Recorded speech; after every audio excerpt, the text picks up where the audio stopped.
ಕೊಡಗು ಜಿಲ್ಲೆಯಲ್ಲಿ ಮಳೆ ಆರ್ಭಟ ಮುಂದುವರಿತಾ ಇದೆ. ಪ್ರಮುಖವಾಗಿ ಜೀವನದಿ ಕಾವೇರಿ ಇಲ್ಲಿ ಉಕ್ಕಿ ಹರಿತಾ ಇದ್ದಾಳೆ. ಗ್ರಾಮೀಣ ಭಾಗದ ರಸ್ತೆಗಳು ಕೂಡ ಜಲಾವೃತ ಆಗಿದೆ. ನಾಪೋಕ್ಲು ಮತ್ತು ಮೂರ್ನಾಡು ಸಂಪರ್ಕ ಕಲ್ಪಿಸುವಂತಹ ರಸ್ತೆ ಇದೆಯಲ್ಲ, ಅದು ನೀರಿನಿಂದ ಆವೃತವಾಗಿದೆ. ಇವತ್ತು ಬೆಳಗ್ಗೆಯಿಂದಲೇ ಇಲ್ಲಿ ಸಂಪರ್ಕ ಕಟ್ ಆಗಿದೆ.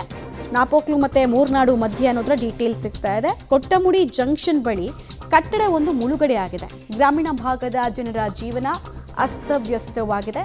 ಕಾವೇರಿ ನದಿ ಪಾತ್ರದಲ್ಲಿ ವಾಸ ಮಾಡುವಂತಹ ಜನರ ಪರಿಸ್ಥಿತಿ ಪ್ರತಿ ಬಾರಿ ಜೂನ್ ಜುಲೈ ಆಗಸ್ಟಲ್ಲಿ ಹೀಗೆ ಕಂಡು ಬರುತ್ತೆ ನಮಗೆ.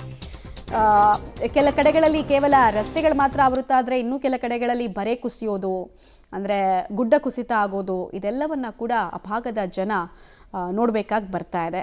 ಮತ್ತು ವಿದ್ಯುತ್ ವ್ಯತ್ಯಯಗಳು ಕೂಡ ವಿಪರೀತವಾಗಿ ಆಗ್ತಾ ಇದೆ. ಸೊ ಸಮಸ್ಯೆಯ ಸಾಗರದಲ್ಲಿ ಕಾವೇರಿ ನದಿ ಪಾತ್ರದ ಜನ ಸಿಕ್ಕಾಕೊಂಡಿದ್ದಾರೆ.